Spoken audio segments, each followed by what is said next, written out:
Olá pessoal, sejam bem-vindos ao nosso curso de aprendizagem de máquina. Meu nome é João Paulo Papa, sou professor do Departamento de Computação da Unesp Bauru e a gente vai começar então com a aula de regressão linear, tá? Então, basicamente, nós temos dois tipos de regressão linear, a univariada e a multivariada. Ah, a técnica, ela tem o nome de regressão linear univariada, primeiramente, então, porque nós vamos trabalhar com problemas de regressão de dados, já vou explicar para vocês o que seria isso. Temos aí o nome linear, porque a superfície que a gente vai aprender, a função que a gente vai aprender é uma função linear, no nosso caso vai ser uma reta, tá? E ela é univariada porque eu tenho uma única variável de entrada. Então, basicamente, supõe o seguinte, né? Eu tenho um exemplo em que eu desejo estimar o preço de imóveis, tá? Com base no seu tamanho. Então a gente tem a seguinte situação, tá? Eu tenho aqui um gráfico onde no eixo X eu tenho então o tamanho, tá? Dessa minha casa, tudo bem? E no eixo Y eu tenho o preço. Então eu tenho aqui como um exemplo uma casa aqui que tem 50 metros quadrados, ela vai custar aí aproximadamente R$ 100.000. Então nós temos esses dados, esses exemplos, cada um desses dados a gente dá o nome de amostras, tá? Então, basicamente, a ideia, eu tenho então esse conjunto de dados, esse conjunto de valores aí de imóveis, e eu quero então aprender uma função, tá? Que represente, que melhor represente esses dados. Então, como a gente está estudando regressão linear, essa vai ser uma função linear, que no caso aqui vai ser uma reta, né? Então, basicamente, eu quero aprender, por exemplo, essa minha reta laranja. Tá? Então, por que eu quero aprender essa reta? Eu quero aprender essa reta porque lá na frente, quando eu, por exemplo, tiver uma casa aqui com um tamanho 350 metros quadrados, por exemplo, eu vou usar, né, essa função que eu aprendi e vou conseguir estimar o preço então dessa casa. Tá? Posso hum, ter uma outra casa aqui, por exemplo, e também aprender um outro valor. Tá? Então, basicamente, eu tenho um conjunto de dados, né, que são aí ah, informações coletadas, por exemplo, por uma imobiliária em alguma determinada cidade, e eu quero então fazer um sistema que aprenda, né, ah, o preço da casa de acordo com o seu tamanho. Então, assim, vamos lá, vamos fazer qual que é a definição formal do nosso problema. Então, suponha que nós tenhamos um conjunto de dados X, tá? Esse meu conjunto de dados, então, ele são duplas, tá? X, I, Y, I. Eu tenho, então, Z amostras, tá? Então, Z seria o número de amostras. Então, aqui é como se eu tenho aqui Z amostras, tá? Ah, e XI, então quem que vai ser XI, tá? Então, primeiro que XI, ele vai ser um escalar, né? Ele vai corresponde ao dado de entrada, né? Ou seja, a informação que eu tenho. E YI, que também vai ser um escalar, é o valor de saída, né? Que é o valor que eu quero estimar, que no nosso caso é quem? É o preço da casa, tá certo? Então, para cada um desses pontos aqui, ó, nós temos a seguinte informação, né? Então, por exemplo, vamos supor que esse aqui seja o x1, y1, né? Em que x1 seria 50 e y1 seria R$ 100.000. Tudo bem? Legal. Então, basicamente é o seguinte: o nosso conjunto de dados X, tá, ele vai ser particionado.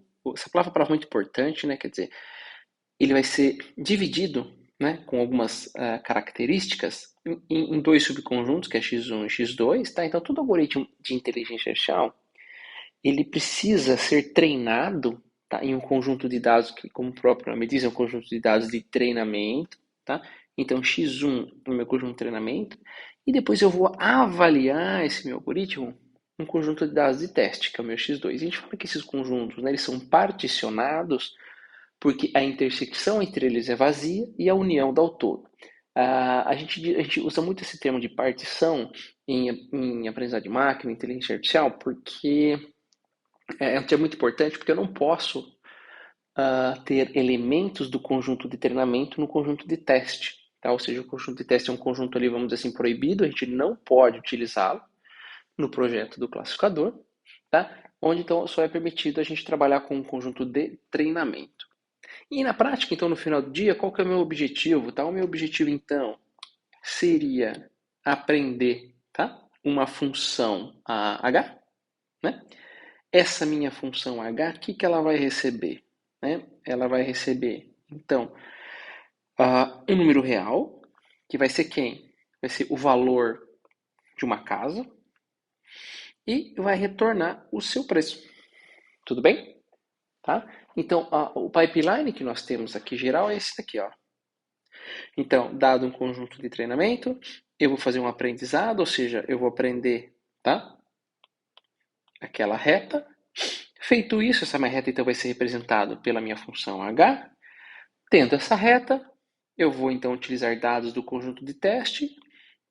Vou então colocar como entrada apenas os tamanhos das casas, então as variáveis, né, x e de tal forma então que eu quero obter o preço da minha casa, que são os y i. Tudo bem? Então, basicamente, essa é a nossa brincadeira aqui, tá? Bom, de novo, né? O nome dessa minha técnica, então, é regressão linear univariada, porque eu quero, então, a função que eu tenho é uma função linear e, e ela é univariada porque tem uma única variável. Então, a equação 1 basicamente é quem? A equação da reta, né? Está basicamente escrita de uma outra forma, se nós lembrarmos a equação básica da equação da reta y igual a x mais b, eu basicamente inverti esses termos, tá? Que são os parâmetros da reta, e ao invés de chamar y, eu chamei de hw de x, porque y então a gente está utilizando para denotar então o preço da casa. Então, e essa nomenclatura a gente vai utilizar em todo o curso, e é geralmente uma nomenclatura bastante utilizada em outros cursos também de aprendizagem de máquina. E basicamente esse H ele está aqui, né? Então está dizendo que H então, perdão, esse W está aqui só para dizer o que? Que H é uma função aqui linear parametrizada por W, tá? Ou seja, W é um vetor onde eu tenho então W0 e W1, tá certo? Lembrando aqui que W eu coloquei como bold, eu coloquei como negrito. Por quê? Né? Porque W é um vetor, tá? E W I é um escalar, tá? É um valor real, então por isso que ele não está em bold. Tudo bem? Então, nós temos aqui alguns exemplos aqui, de funções lineares. Então, aqui eu tenho, por exemplo, uma função onde W0 é igual a 1,5, W1 é igual a 0. Tá? Aqui é a minha reta, onde a gente estava acostumado, né? Naquela formulação y igual a x, por exemplo. Tá? Eu tenho aqui também um outro exemplo de reta, que é essa 2 menos x. Né? Então, a gente vê, como a gente havia aprendido já, que esse sinal aqui, ele vai nos dar, então, a inclinação da minha reta. Tudo bem? Tá? Pois bem. E lembrando, né, o W0, né, acaba sendo aqui a posição em que a nossa reta ela corta o eixo Y, né, o eixo das abscissas. Bem, então, basicamente é uma equação de primeiro grau. Tá? Então, quando eu falo para vocês, pessoal, parâmetros do modelo, tá, da minha equação da reta, eu quero dizer, então, W0 e W1, né? Porque x vem dos meus dados e HW de x, né? É o valor, então, de saída, né, da minha função, tá certo? Vamos lá. Então, o que é interessante a gente saber? Né? Então, esse meu HW de x, ele é o que a gente vai chamar de função hipótese, que é a minha função linear, tudo bem? E qual que é a ideia principal, né? A ideia principal da regressão linear é escolher, como eu falei para vocês, né? Os parâmetros de H, né? Os parâmetros do meu modelo, que é aquele meu vetor W, né? Meu vetor W, que a gente viu aqui no slide anterior, tá? De tal forma que essa minha função, né? HW de x, ela seja o mais próximo das saídas. Tá? Então, basicamente, então, o que acontece? Né? Todo algoritmo de inteligência artificial, assim, como é que eu encontro essa reta? Né? Essa é uma reta que minimiza um critério, tá? Que é a nossa função de custo. Tá? Ah, e o algoritmo, para encontrar essa reta, ele vai ser guiado, então, por esse processo de minimização. Tá? Eu poderia escolher, vamos dizer assim, diferentes equações, diferentes funções de custo. Tá? Uma que é bastante utilizada no contexto de regressão linear é essa da equação 2, que a gente chama de erro médio quadrático. Né? Então, eu chamo de erro médio quadrático. Né? Quadrático porque eu tenho esse 2 aqui, tá certo? É o erro médio porque se eu, por algum momento, ignorar esse 2, eu tenho então 1 sobre m, que vai ser a média. E é o erro. Por que é o erro? Então, o que nós temos aqui? Ó? Vocês percebam que eu estou subtraindo quem? O preço estimado, né? Que é aquele preço que eu aprendi, do preço real. Né? Ou seja, então, se o preço estimado for igual ao preço real, por exemplo, a minha perda, o meu custo, vai dar zero, né? Ou seja, eu não tenho nenhum custo, eu consegui chegar, então, isso para todas as amostras, em um modelo aí ideal, né? Nós utilizamos esse 2 aqui, pessoal, só a gente vai ver ele mais para frente, é só um preciosismo para facilitar o cálculo da derivada, depois a gente vai ver que esse 2 aqui vai anular com esse, tá? Eu vou falar depois para vocês sobre isso. Que mais? O que essa equação também está dizendo para nós? Olha só, o meu conjunto, meu vetor W ideal, que é esse meu W asterisco, então ele vai ser basicamente quem, né? Vai ser um vetor W, né? Que eu vou encontrar, que minimiza, essa palavra é importante, minimiza o que está aqui dentro. É simplesmente isso, tá? Então, essa é a notação que geralmente a gente utiliza em otimização. Então, basicamente, o nosso problema de otimização passa a ser, então, achar quem? Um W, né, que a gente sabe que é um W0 e W1, que minimiza o erro. Então, a gente sabe, né, que, na verdade, HW de xi, quem que é, né? HW de xi é quem? É quem? W0 mais W1 xi. É isso que a gente tinha utilizado aqui, ó, né? Equação 1, que é a minha função hipótese, né? Então, basicamente, na hora que eu for minimizar, né, eu tenho, então, meus W's i, né, que vão minimizar essa equação e vão me retornar aqui esse W asterisco, tá? Então, essa é uma fórmula bastante utilizada, que é conhecida, então, por erro médio quadrático, tá legal? Eu vou, só para fins de notação e facilitar um pouquinho, eu vou pegar a equação 2, pessoal, e eu vou só trocar essa parte aqui pela variável JW. Tá? É a mesma coisa, tudo bem? É só para facilitar um pouquinho e não ficar escrevendo essa equação toda hora. Tá? Então, na prática, nós temos agora a equação 3. E vamos assumir também, pessoal, que W0 é igual a zero. Tá? Vou assumir isso aqui, ó. O que isso quer dizer? Que o nosso problema vai ficar um pouco mais simples. E eu quero, então, meu problema ele acaba sendo um problema de encontrar uma reta que passa pela origem. Tudo bem? Depois a nossa formulação final vai ser um vetor W convencional com W0 e W1. Tá? Só que só para facilitar um pouquinho a explicação, vamos assumir aqui que W0 vale zero. Tá legal? Então aqui tem um exemplo, né?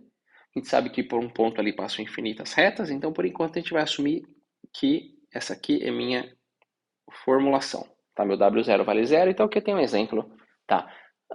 De diferentes retas que passam pela origem. Tudo bem? Tá? Então, a equação 5, né, ela vai ser a minha função hipótese ali a ser encontrada. Depois a gente volta e assume, então, que W0 pode ser qualquer valor escalar, tá certo? Vamos lá. Então, de novo, né, assumindo que a W0 é igual a zero, eu vou reescrever aquela nossa equação 3, tá? Essa equação 3 aqui. Eu vou reescrever ela de uma outra forma, para ficar bem simples aqui. Então, basicamente, o meu problema passa a ser agora encontrar somente o W1, né, que minimiza o meu custo, tá? A diferença, então, que é na equação 3 ali, eu queria encontrar o vetor W, tá certo? Agora eu quero encontrar somente uma única variável, que é a W1, porque a gente está assumindo que W0 vale zero, né?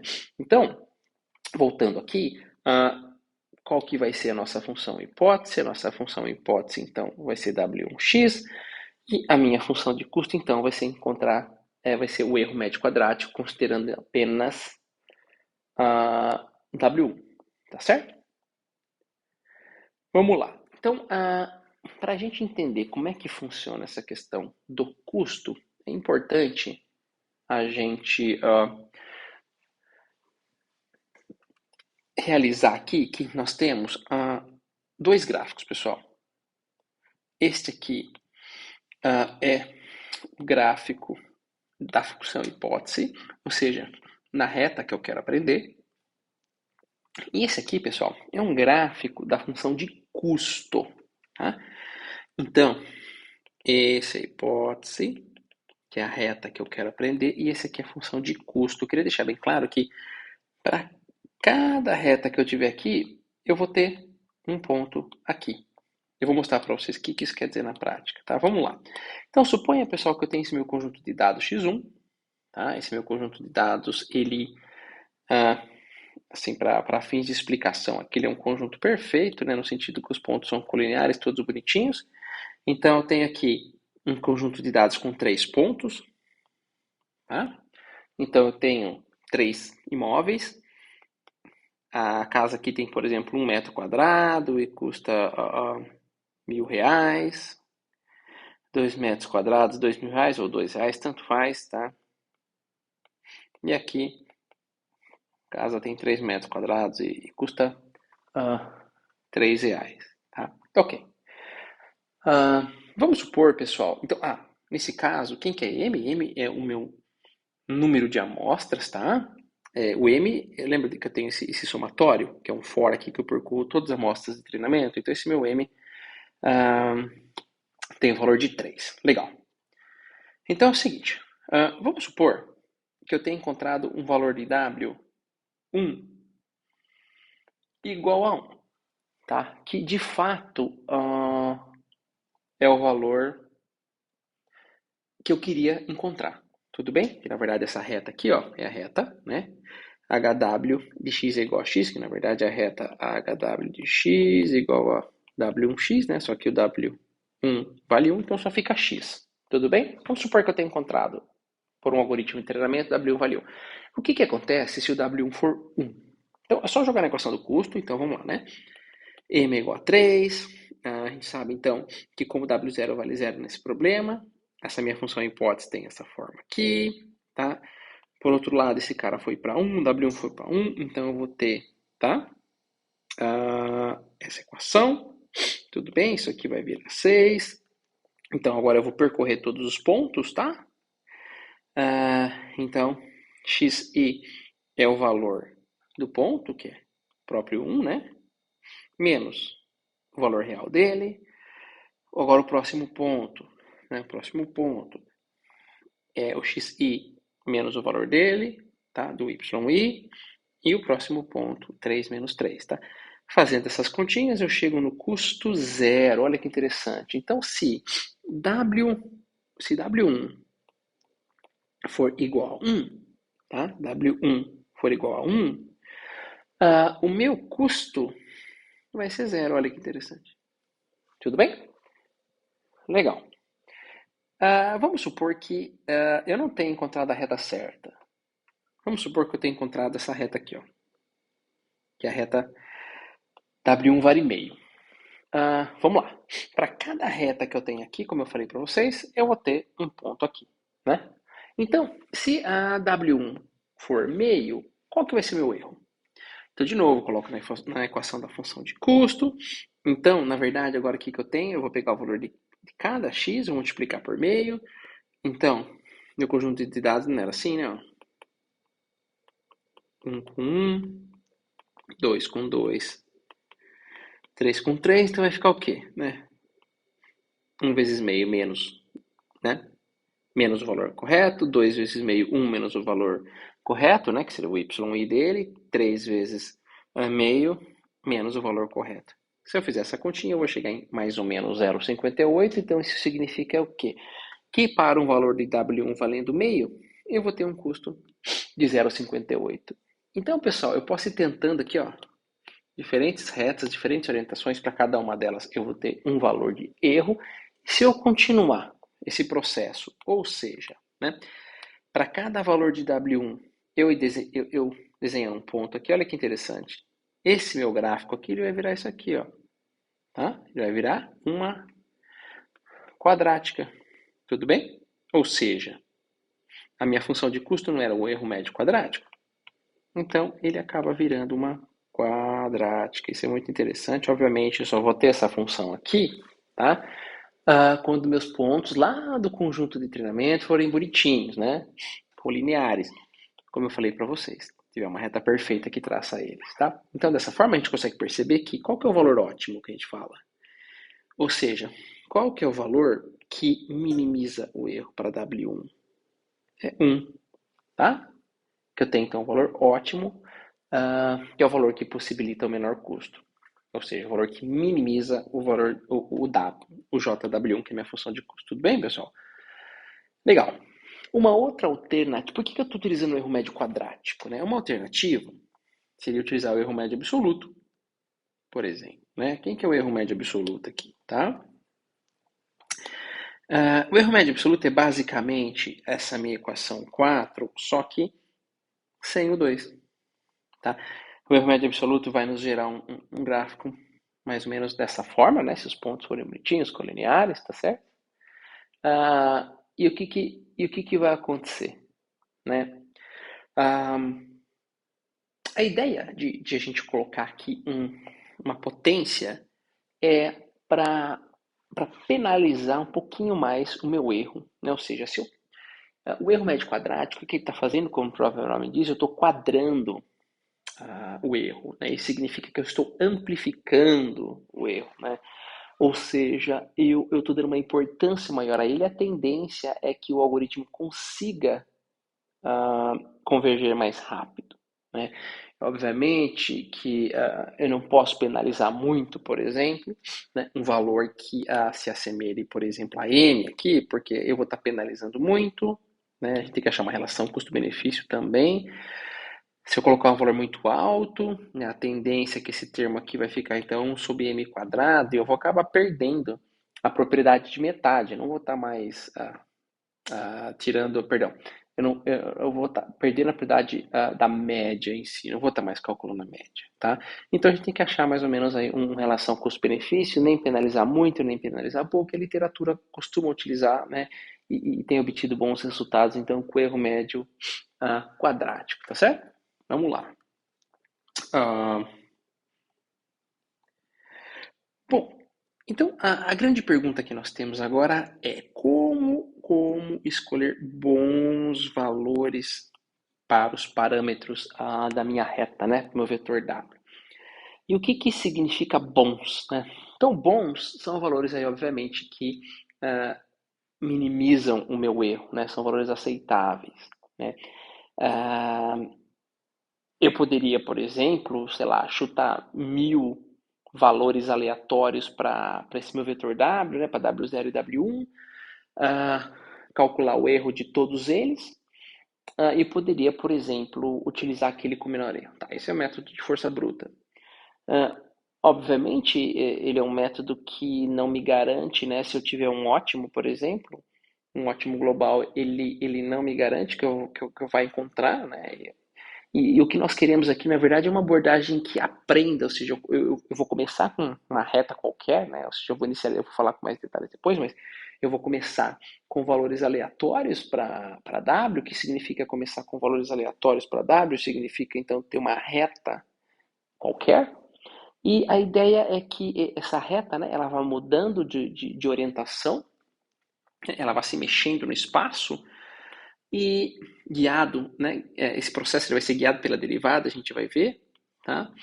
E essa reta ela vai achando uma orientação aí boa, de tal forma que ela minimize o erro. De novo, não, nem sempre eu vou ter uma função bonitinha dessa, uma quadrática dessa, nem sempre eu vou ter um único ótimo, né, que isso é uma situação perfeita, né?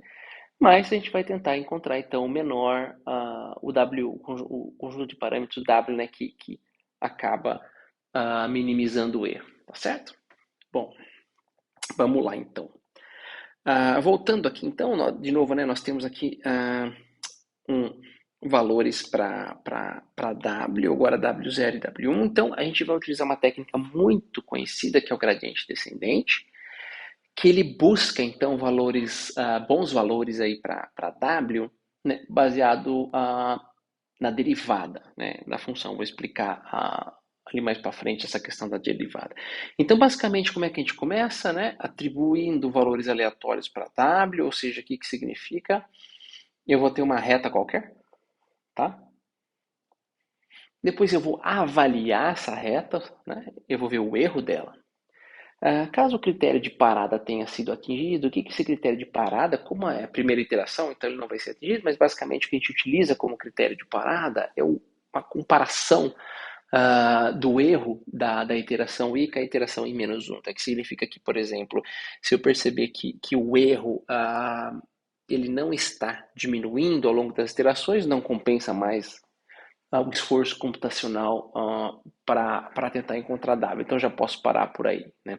Um outro critério seria, por exemplo, o número de iterações, mas também esse número não é muito legal, porque como é que eu vou estimar? Né? Muitas vezes eu posso utilizar esse valor como 100, só que na verdade eu já convergi com 50, eu coloco 1000 e na verdade eu poderia convergir com 100 mil, então esse é um valor que a gente não sabe, não tem uma fórmula específica para poder calcular esse valor, tá certo? Então usualmente a gente utiliza esse delta, essa diferença absoluta de erros entre iterações subsequentes, tá legal? Vou mostrar depois uma curvinha para vocês para medir isso aí, que a gente chama curva do cotovelo, né? Bom, caso o critério de parada não tenha sido atingido, eu vou atualizar W, ou seja, eu vou gerar uma nova reta, né? Só que não é uma reta qualquer, é uma reta, vamos chamar assim, com uma certa inteligência, no sentido de convergir né, para o mínimo da função. E depois, então, eu volto ali para o passo 2, avalio a função e vou fazendo esse processo e vou aí girando essa reta, vamos dizer assim, girando, mudando a orientação dela, etc. e tal, rotacionando, transladando até encontrar então a reta que melhor descreve meus dados. Tudo bem? Essa, assim, de maneira geral, é o algoritmo em alto nível. Mas qual que é o problema, né? Geralmente as funções de custo, pessoal, elas não são convexas, né? Se nós tomarmos aqui um exemplo logo no primeiro slide, o que a gente tem? A gente tem uma situação aqui que a gente percebe que eu não consigo encontrar uma reta que passe certinho em cima de todos os pontos, né? Eu consigo encontrar uma reta que acaba minimizando, né? Na prática, o que acontece o erro médio quadrático? Né? A interpretação geométrica dele é algo dessa linha, ó, né? Então, basicamente, depois que eu encontro essa reta, eu meio que acabo projetando os pontos em cima da reta, ó, os pontos do meu conjunto de dados, e o erro médio quadrático, na verdade, o que ele vai calcular quando eu faço aquela subtração, né? Aquela diferença, essa aqui, ó, né? Como é que a gente poderia entender essa diferença, né? Seria essa pequena distância aqui, né? Entre então a amostra e a projeção dela nessa minha reta. Então, na prática, o erro médio quadrático ele vai querer minimizar todas essas diferencinhas aqui, tá certo? Voltando à minha função ali de custo, então, uma função ela é convexa, né, pessoal, quando ela admite um único ótimo, que é o que a gente chama de ótimo global, né? É obviamente que na grande maioria dos problemas, isso aqui é quando eu tenho uma função convexa, né? Então, o que significa que, se, por exemplo, meu conjunto de treinamento tiver os pontos bonitinhos, colineares, que podem ser, então, ah, cobertos por uma reta perfeita, eu tenho a garantia do algoritmo de regressão linear, né, dado algumas circunstâncias, que eu vou encontrar essa reta, né, porque eu tenho uma superfície aqui convexa, né. Geralmente, então, nos dia a dia, e os problemas são um pouco mais complicados, né, e se eu tomar, por exemplo, aquele slide que eu tenho, aquelas amostras do slide 1, muito provavelmente a minha função vai ser algo nessa linha, né. Eu tenho o que a gente chama de ótimos locais, tá? Eu tenho um ótimo global, que é aquele, então, que é o melhor ótimo dentre eles. A gente vai ver que é muito comum e a pesquisa na área de otimização está, então, em evitar, a gente fala que ficar presos, né? A ideia é que a gente evite ficar presos nesses ótimos locais. A gente vai ver que o algoritmo do gradiente descendente tem uma limitação no que diz respeito a esses ótimos locais. Dependendo de como essa minha reta for inicializada, ela não vai conseguir sair desse vale, né, de ótimo local. A gente vai ver um pouquinho ali mais para frente como é que isso funciona, né? Então, como é que na prática o gradiente descendente opera, né? Imagine então que ele tenta encontrar, então, dado um ponto inicial, que seria aquela minha reta aleatória, né? Então, vamos supor aqui que eu tenha somente W1, tá, pessoal? Só para fins aqui de explicação. Eu vou inicializar o W1 com valor aleatório, valor real é aleatório. Então, como que acontece o gradiente descendente, né? Imagina que ele tem uma visão 360 aqui, e ele consegue olhar, né? E ele consegue, então, avaliando a função e indo para o ponto de mínimo, né? Que seria o ponto final, tá? Como é que ele consegue ver isso? Quer dizer, na prática, quais são as informações que a derivada nos dá? Né? A derivada de um ponto ela nos dá duas informações bastante importantes, né? Primeiro é o que a gente chama de magnitude da derivada e segundo é o sinal, né? Ou seja, a magnitude é o quanto eu vou andar, o tamanho da minha seta, né? E o sinal é se eu vou para cá ou se eu vou para cá. Tudo bem? Então, se eu quero, obviamente, minimizar a tendência, a não ser, né, que eu fique preso em um ótimo local, a derivada ela vai me guiar, então, pessoal, para onde a função está decaindo, né? Imagina que eu tenha aí uma bolinha de gude, né? E eu vou soltar essa minha bolinha de gude aqui, ó, tá? Então, a ideia é que essa bolinha, ela vai descendo, pode ser que ela dê uma subida aqui, mas não vai ter muita força, dependendo da maneira, da força com a qual eu jogo ela, e ela vai acabar aqui, tá? Então, basicamente, isso que a derivada vai fazer, tá? Vai guiar essa bolinha para a função de mínimo, levando em consideração, né, a magnitude e o sinal, tá? Como é que eu atualizo os pesos? Tudo bem? Nós temos, então, uma regra muito importante, que é a regra de atualização do gradiente descendente, que é utilizada até hoje, que é essa minha equação 7. Então, basicamente, pessoal, o que essa equação nos diz, né? Eu tenho, então, J, W0 e W1, significa, então, que eu vou ter que aplicar a equação 7 tanto para W0 como W1. Então, basicamente é o seguinte, a próxima reta, né, vai ser quem? A reta que eu tenho, né, que é a reta atual, menos, eu vou explicar por que esse menos, esse valor aqui de alfa, né, que é a que a gente chama de taxa de aprendizagem, eu vou explicar para vocês, tá? Então, a derivada da função de custo com relação a W0. E repito isso também, tá? Para W1, tá? Que são os dois parâmetros do modelo que eu tenho. Tá? Então, basicamente, eu vou explicar aqui para vocês. Esse termo que nós temos aqui, pessoal, esse é o que a gente chama de derivada parcial, né? O que é derivada parcial? Então, por exemplo, eu tenho dois parâmetros no meu modelo, né? Que é o W0 e o W1. Eu tenho que calcular a derivada com relação a W0, tem que calcular a derivada com relação a W1. Então, cada uma dessas derivadas é a derivada parcial. Suponha que, por exemplo, a derivada em W0 me mande para cá, a derivada em W1 me mande para cá. Então, eu vou ter que tomar uma direção aí que leve em consideração essas derivadas parciais. Tudo bem? Por isso, então, que eu tenho que calcular a derivada para cada variável que eu quero encontrar. Nós não queremos encontrar W0 e W1 no que diz respeito a uma função de custo. Então, eu tenho que calcular, eu tenho que derivar essa minha função de custo com respeito a cada uma dessas variáveis que eu quero encontrar. Isso é sempre assim, tá? Conceitos de otimização. Então, esse meu termo derivativo, né? O que ele me retorna? Ele vai simplesmente, pessoal, me retornar um escalar, né? Esse escalar, como eu disse, ele é um valor real, que ele basicamente vai ser ele me dá, né, a magnitude da minha derivada, quer dizer, o tamanho do meu passo. Ele vai me dar um sinal. Tudo bem? Ó, então, basicamente, olha só. Geometricamente falando, como é que a gente pode interpretar a derivada, né? Eu consigo interpretar a derivada, então, como se fosse, né, dado um ponto aqui, a reta tangente a esse ponto, né? A inclinação dessa reta, se eu tiver ela dessa forma aqui, eu falo que essa minha inclinação ela é positiva, tá?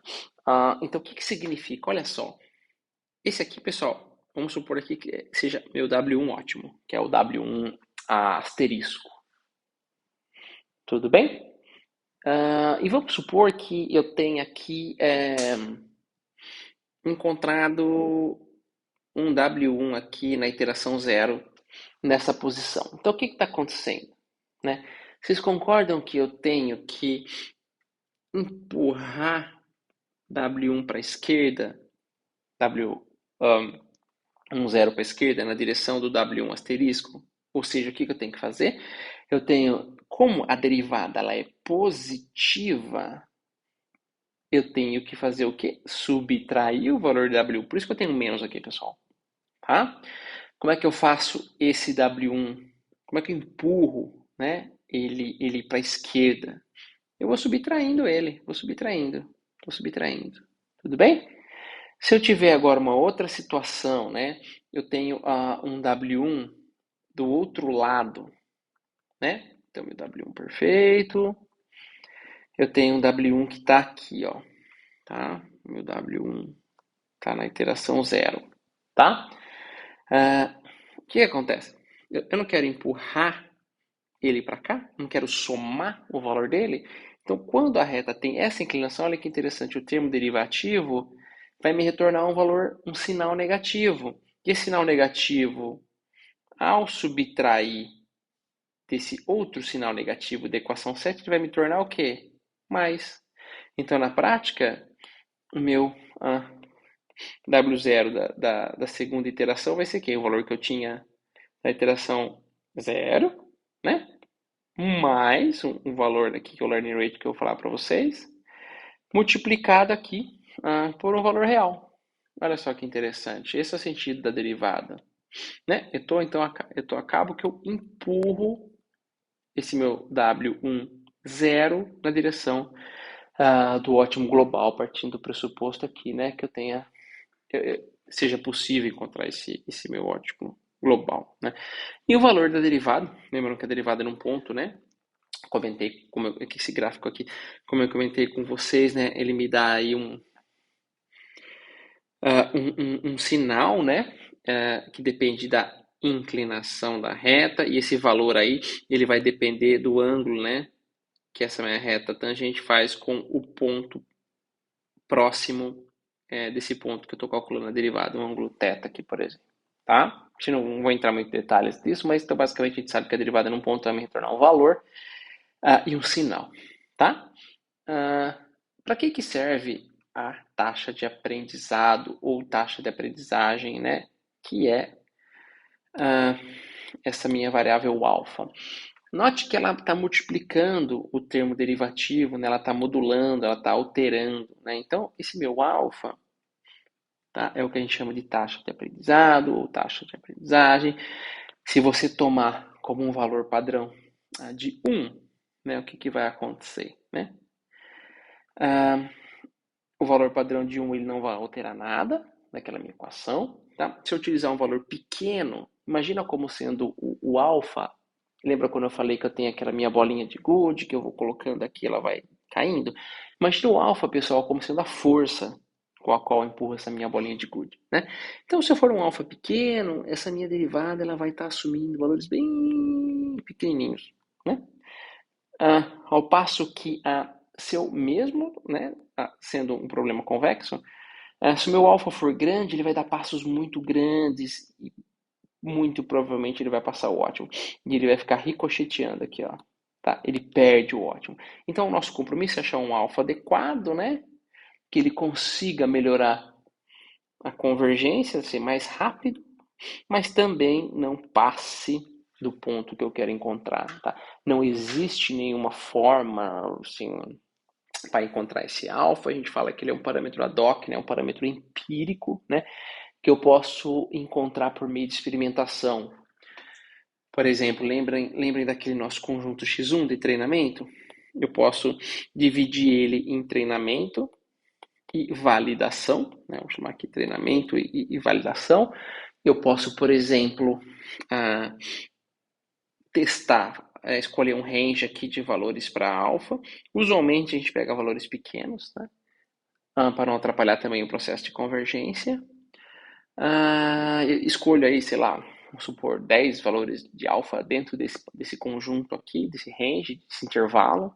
E para cada um desses valores eu treino o modelo e calculo o erro médio quadrático no conjunto de validação, tá? Então, sei lá, vou ter alfa 1, alfa 2, alfa 3, alfa 10.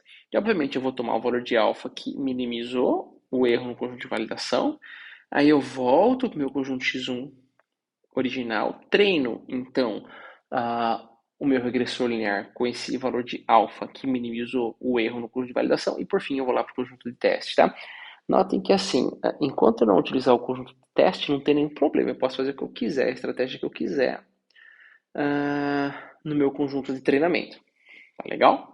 Existem alfas adaptativos, onde eu acelero o processo de convergência logo no início e depois eu vou tomando um pouco mais de cuidado para não exceder, né?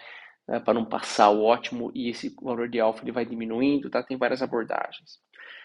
Pessoal, lembra que eu falei para vocês da questão do ótimo local, né? Que é o que geralmente acontece quando nós temos funções aí que não são convexas, né? Essa situação aqui, ó, né? O que acontece se eventualmente, lembra que então começa com uma reta aleatória? O que acontece se porventura eu inicializar um gradiente descendente? Eu vou começar com W1 aqui, ele está num ótimo local. O que vai acontecer, né? Eu tenho aqui um valor de W1, tá? Na minha iteração 0. Então, o que vai acontecer? Lembrando, né, qual que é a interpretação derivada, tem uma reta tangente que passa por um ponto, tá? Olha, pessoal, num ótimo local, essa reta tangente, passando por esse ponto, ela vai ser aí, ela tende a ser uma reta horizontal, ou seja, ela não tem inclinação, tá certo? Então, o que vai acontecer com o valor do termo derivativo? Ele vai ser zero. Tá? Se ele for zero, esse termo se cancela. Então, o que vai acontecer? O W1 na iteração 1 vai ser igual ao W1 da iteração 0, ou seja, a reta não vai se movimentar, eu vou ficar preso nesse ótimo local e meu algoritmo não vai convergir. Tá? E o que o pessoal tem feito, né, para evitar esse tipo de coisa são variações do gradiente descendente estocástico, vou falar um pouquinho mais para frente, tá? No sentido, então, de contornar esse tipo de situação. Mas é interessante a gente ver matematicamente, é muito simples, né? Pela interpretação geométrica derivada, que se eu cair então no ótimo local, a reta tangente não tem inclinação, então o termo derivativo vai dar zero, o algoritmo vai ficar preso ali. Tá bem? E o que é interessante, né? Muito embora a taxa de aprendizado, né? A gente consiga modular o termo derivativo, o que vai acontecer, né? A própria própria inclinação da reta, né? Quando a gente vai começando aqui, ó, o que vai acontecer?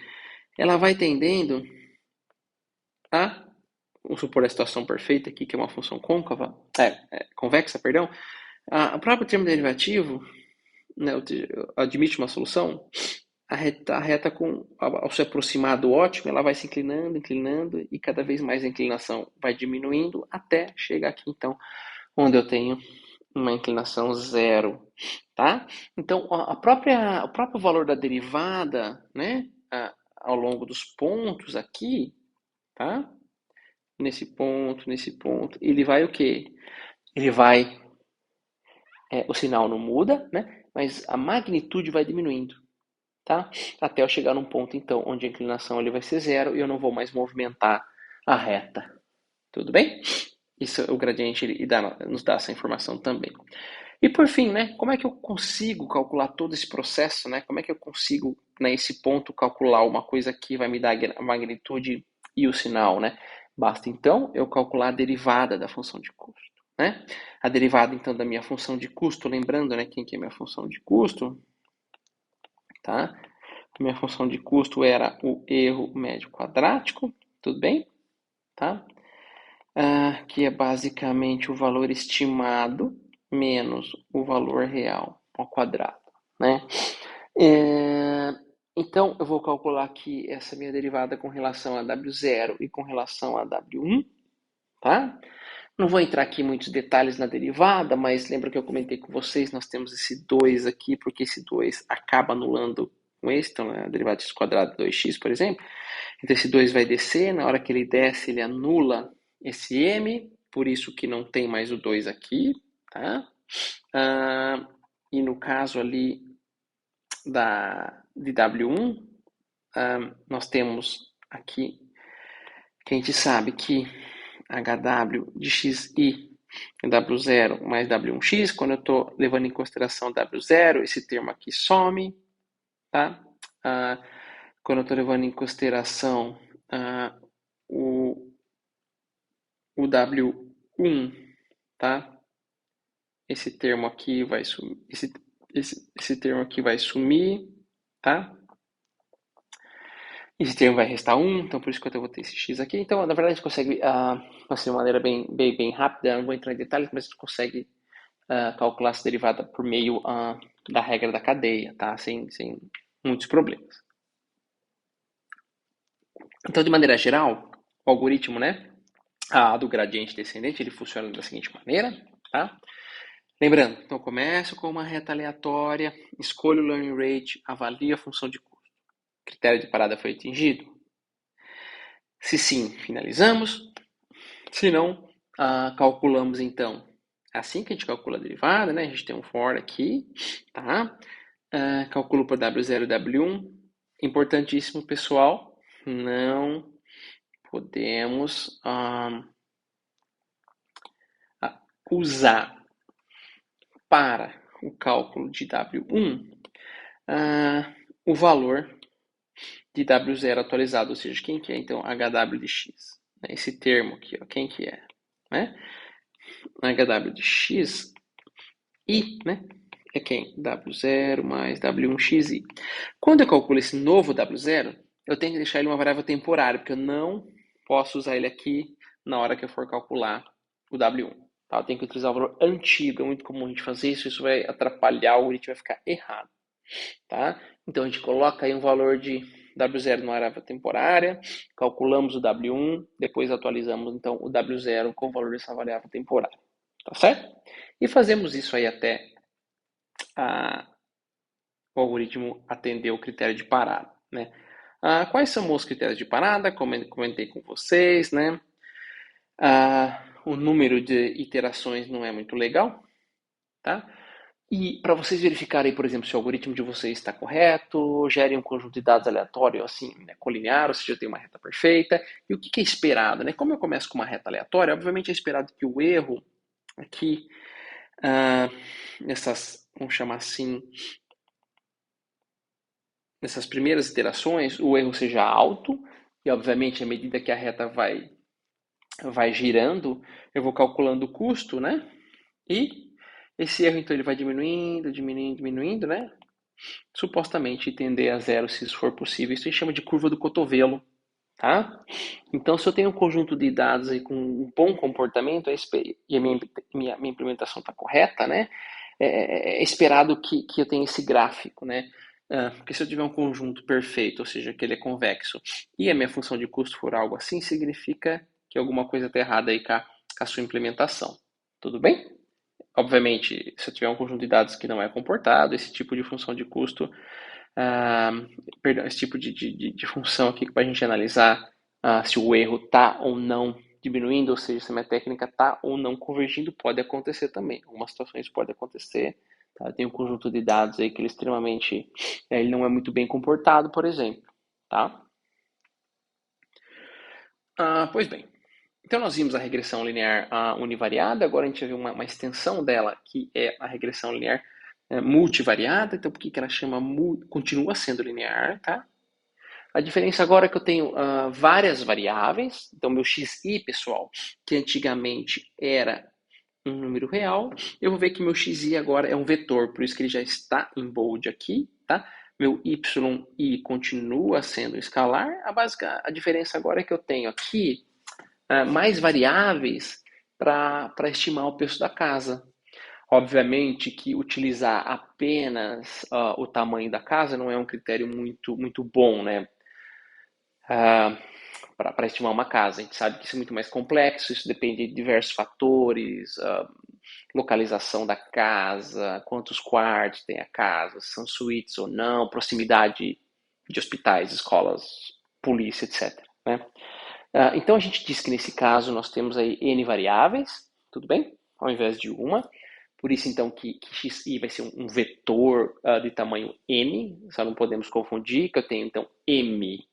M é o número de amostras do conjunto de treinamento, perfeito? E N, né, é o número de características, chama de features que nós temos. Então a equação 1, né, a equação 10, ela vai ter essa forma, tá? Aqui, pessoal, não é x quadrado, é a posição 2 do meu vetor x, tá? E basicamente, então, eu vou simplesmente aqui representar esses n termos como sendo um somatório, só para simplificar a nossa equação, tudo bem? E no caso da regressão linear multivariada, eu consigo ainda melhorar um pouquinho a equação 11, tá? Vamos supor, pessoal, que x0 vale 1. Tudo bem? Então, meu vetor x, que antes tinha aqui n elementos, tá? Ele vai ter n mais 1. Só porque eu estou acomodando o x0 aqui, ele acaba valendo 1 para todo mundo, então o meu x vai ser n mais 1. Por que eu estou fazendo isso? Só para eu poder colocar um companheiro para o W0, né? O W0 estava sozinho aqui, ó. Tá? Eu coloco um companheiro para ele e eu consigo, então, representar a minha equação que antes era desta forma, com uma versão muito mais simplificada, sem alterar nada, no sentido de corretude, que é a equação 13, na verdade, que é o W transposto x, que nada mais é do que a equação, olha só que interessante, né? A equação do hiperplano, né? Ou seja, uma reta multidimensional. Então, a regressão linear multivariada, ela generaliza a regressão linear univariada, ou seja, a regressão linear univariada é um caso específico da regressão linear multivariada, onde eu tenho uma única variável. Então, na regressão linear univariada, eu encontro uma reta, e na regressão linear multivariada, eu encontro um hiperplano. Tá? A única coisa que vai mudar é o número de dimensões. A função ela é linear da mesma forma. Tudo bem, pessoal? Então, no final do dia, aqui que nós temos aqui uma função hipótese, que é W transposto x, uma função de custo, que é o erro médio quadrático, igualzinho ao outro, com a exceção aqui, né, pessoal, que nós temos o meu x aqui ele é bold, antes ele não era, né, então, porque agora o meu x é um vetor, tá? Perdão, tem um errinho aqui, tá? E a derivada parcial, é a mesma também, tá? E faltou um bold aqui que eu vou arrumar lá no slide para vocês. Tudo bem? Tá? Lembrando, pessoal, esse aqui, quem que é x e j, né? A variável é a característica j, característica J, né? Característica, sei lá, a quantidade de quartos que tem, tá? Da amostra I, tá certo? Tá? E o algoritmo do gradiente descendente, pessoal, é o mesmo, tá certo? Legal. Como é que, algumas dicas ali, como é que a gente pode melhorar a convergência, né, durante o aprendizado? Em algumas opções temos o gradiente descendente em lotes, por exemplo, como é que ele funciona? Porque o gradiente descendente convencional, né, supõe então que eu tenho um conjunto de treinamento, aí com 100 amostras, o que ele faz, né? Ele vai fazendo aquele somatório, e de 1 a 100, né, calculando aquele erro, depois de passar por todo o conjunto que ele vai atualizar o gradiente. Tá? No gradiente descendente em lotes ou mini-batches, por exemplo, vamos supor que eu sete o mini-batch para 10. Né? O que significa, então? Que a cada 10 amostras, ele vai fazer esse somatório e calcular o erro. Tá? Depois, já atualiza o gradiente. Depois ele vai para as próximas 10, calcula o erro, atualiza o gradiente, assim sucessivamente. O que acontece? No conjunto de dados aqui, com 100 amostras, com mini-batch tamanho 10, eu vou ter então o que? 10 atualizações do gradiente por passada no conjunto todo, ao invés de ter uma única se eu utilizar o lote inteiro, né? Isso então é sabidamente muito empregado em aprendizagem de máquina, né? No sentido de acelerar a convergência. Obviamente que o tamanho do batch também não tem uma equação fechada não tem uma mágica para escolher, é por experimentação. Temos também uma versão do gradiente descendente online, que ele basicamente seria basicamente um algoritmo de mini-batch com mini-batch igual a 1, ou seja, para cada amostra eu já atualizo, né, o gradiente. É um pouquinho custoso, porque eu estou mexendo na minha reta toda hora, para cada ponto eu conto uma reta diferente. Né? Tem uma variante que é o gradiente descendente estocástico, que ele é bom aí quando tem grandes conjuntos de dados. A ideia é que é esperado que ele tenha uma convergência mais rápida do que o gradiente descendente, mas ele pode não avaliar todo o espaço de busca. Por quê? Né? Qual que é a ideia? Né? Ao invés dele ser aplicado na sequência, então x1, amostra x1, x2, x3, x4, ele vai ser aplicado em amostras aleatórias. Então ele pode ser aplicado sobre x1, sei lá, depois sobre x10, depois ele vai para x40, x1000, x2, etc. Então, ele é aleatório. Então, isso que a gente chama de gradiente descendente estocástico. Tudo bem? São variantes aí desenvolvidas no sentido aí de melhorar a convergência, no sentido de evitar cair em ótimos locais também. Tá certo? E por fim, né, pessoal, temos o conceito de regularização. Né? O que significa? Dois grandes principais problemas que nós temos aqui em aprendizagem de máquina são modelos, né?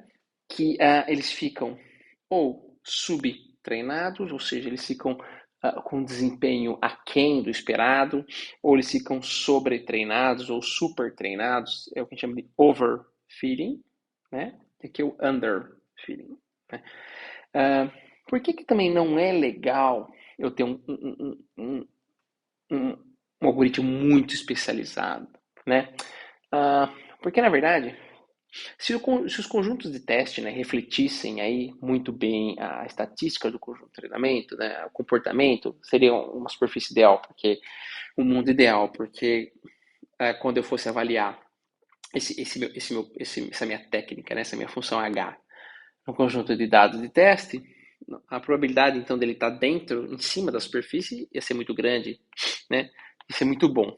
Mas obviamente que na vida real isso nem sempre funciona.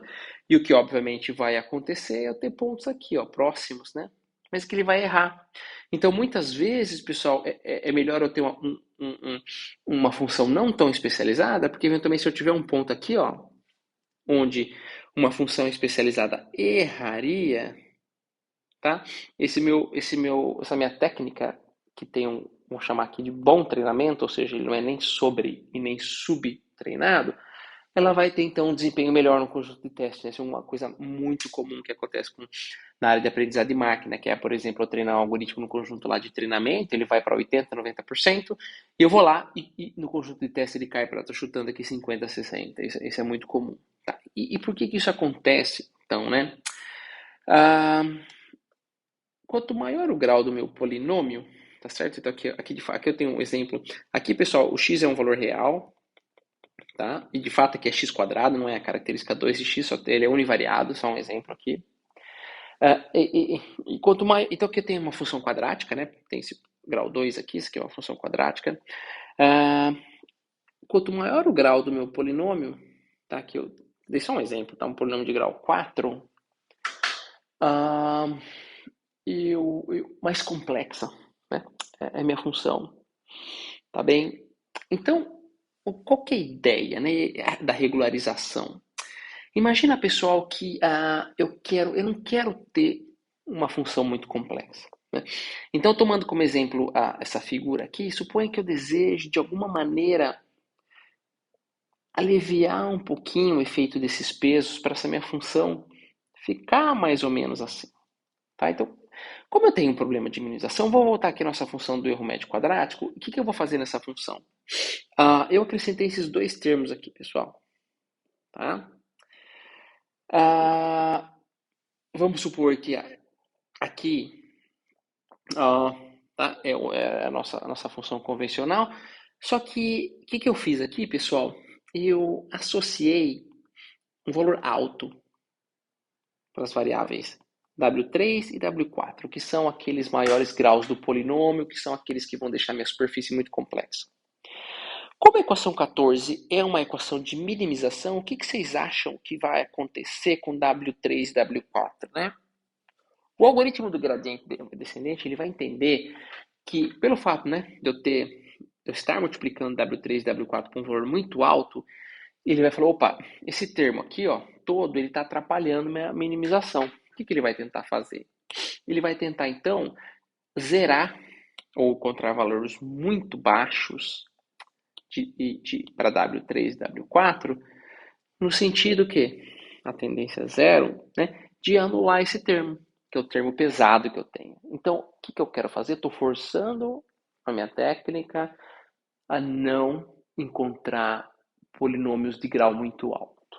Né? Ou seja, eu estou forçando ela a não ficar especializada. Eu quero encontrar funções mais simples. Obviamente, não tão simples de acontecer um subtreinamento, né? Mas eu quero encontrar alguma coisa aí que seja razoável. Né? E como é que a gente faz isso, então? Nós temos uma nova função de custo, que é uma variante da equação 4. A equação 4 é a nossa equação do erro médio quadrático, que está lá atrás, que é bem simples. Eu basicamente adiciono aqui, pessoal, é um termo novo, né? Que é esse termo amarelinho, que é um termo de regularização, né? Eu também tenho que adicionar uma nova variável, que é uma variável de regularização, que é esse meu lambda, tá? Eu vou explicar para vocês o que esse termo faz, mas na prática, o que vai acontecer, pessoal? Esse lambda também tenho que escolher, igual o meu alpha, que é o learning rate. Não existe também uma fórmula mágica para encontrar. O que acontece se eu setar ele para zero? Se eu setar ele para zero, todo esse termo ele é anulado, então basicamente significa que a regularização não vai ser aplicada, eu volto para a regressão convencional sem regularização. Então, por exemplo, se eu tiver um lambda igual a zero, eu vou acabar, né, encontrando uma superfície muito especializada, que eu quero evitar. O que acontece, pessoal, se eu colocar o valor de lambda muito alto? Né? O que vai acontecer? Se eu colocar um valor de lambda muito alto, esse termo vai ficar muito pesado para mim. Né? Note que a regularização, né, ela começa do J igual a 1, o que significa que meu W0 ele não entra na regularização. Então significa que a tendência é zerar todos os Ws de 1 a N, e eu vou ter no final só uma reta aqui, né, que é a HW de x é o W0, né? Que é onde corta aqui o eixo das abscissas. Tudo bem? Isso é o exemplo clássico de um subtreinamento, ou seja, eu aprendi uma função que ela está aquém do esperado. Então a ideia é encontrar algum valor de apropriado para lambda que não seja nem muito grande, nem próximo de zero, onde eu consiga então ter aquela superfície que seja adequada para mim. Tudo bem? Valores de lambda eu encontro aqui igual alfa. Lembra que eu comentei com vocês? Pego meu conjunto, tomo meu conjunto de treinamento, divido em treinamento e validação. Só que agora eu o que a gente chama de, pode fazer uma grid search, que é né, eu vou ter que encontrar pares que minimizam pares, né, de lambda, alfa, perdão, e lambda, que minimizam o erro no conjunto de treinamento, validação, perdão, né, que é o subconjunto próprio do conjunto de treinamento. Lembrando então que alfa é o learning rate, é a taxa de aprendizado, e o lambda é a taxa de regularização. Como é que ficam as derivadas, pessoal? Porque agora nós temos uma nova função de custo, né? É muito simples também. Note que esse termo, né, o termo de regularização, ele não leva em consideração em W0, então obviamente a derivada nele ali vai ser zero. Então a derivada fica a mesma da derivada de W0 na regressão linear sem regularização. E o que vai mudar aqui, pessoal, vai ser a adição desse novo termo na derivada, que eu não tinha antes, né? A derivada que eu tinha antes era isso aqui. Na prática, também, a derivada não tem muitos segredos, né? Então, basicamente, eu tenho o quê, né? Esse 1 sobre 2m que vai multiplicar o primeiro termo, mais 1 sobre 2m que multiplica esse segundo. Para W1, por exemplo, os valores de W2 até Wn são zerados, não entram na derivada.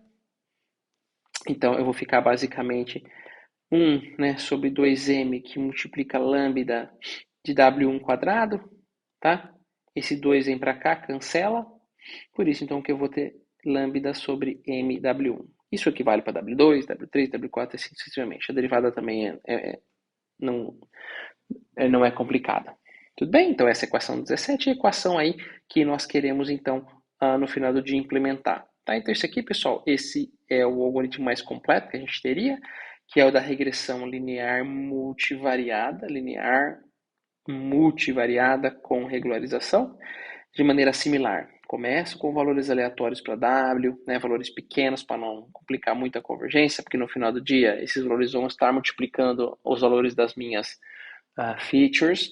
Escolho alfa e lambda, posso escolher então no meu conjunto ali de validação, por exemplo. Eu avalio a função de custo, avalio o critério de parada, faço a atualização de W0, faço a atualização de W1, lembrando, isso aqui é W transposto X, né? Lembrando que ao fazer o cálculo de W transposto X, não posso utilizar o valor de W0 atualizado, tá? Coloco esse W0 em uma variável temporária, tá?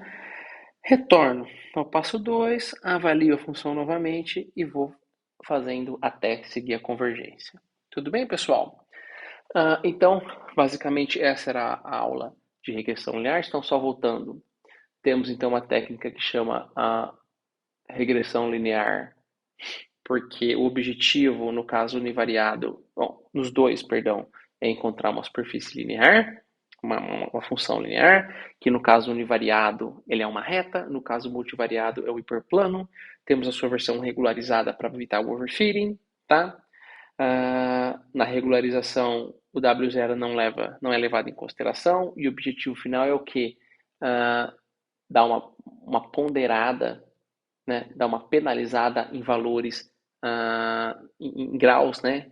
de polinômio que são um pouquinho mais altos, digamos assim, muito embora seja uma superfície linear. O que na prática a gente vai fazer é tentar aliviar os valores ali de W ao longo do espaço dimensional, né? Porque, obviamente, se eu tiver um número muito grande de dimensões, eu não posso deixar que o meu algoritmo ele escolha valores muito altos para esses meus Ws. Tudo bem? Então, era isso, pessoal, a aula de regressão linear, tá? E a gente continua na próxima aula, então.